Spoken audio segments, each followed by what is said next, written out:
A Látássérültek Szabadidős Sportegyesülete arra törekszik, hogy minél több sportágat tudjuk megismertetni látássérültekkel és látóönkéntesekkel, hogy akadálymentes módon lehessen együtt sportolni.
Én a Margit-szigeten 1000-et még csak egyszer futottam, és azt az időt viszont túl teljesítettem, úgyhogy azt hiszem, hogy sikeresen záratjuk a mai délelőtt.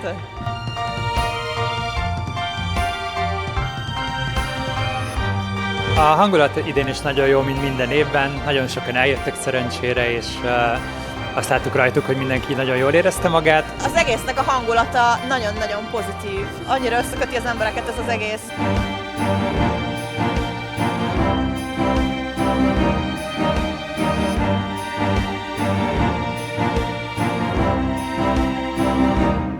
Szerintem egyszerre nagyon családias, és nagyon felemelő. Nekem abszolút áthozza az ünnepi hangulatot.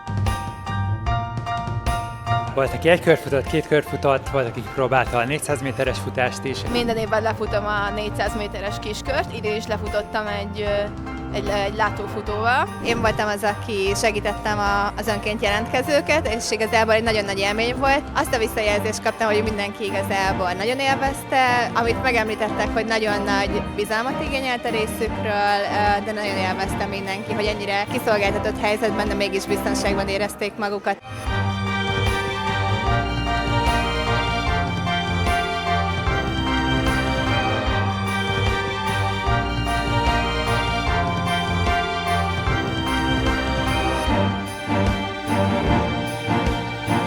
Hálásan köszönjük mindenkinek, aki kijött és támogatta az Egyesületi munkáját. Boldog karácsonyt, boldog új évet! Hajrá Lás, hajrá Mikulások!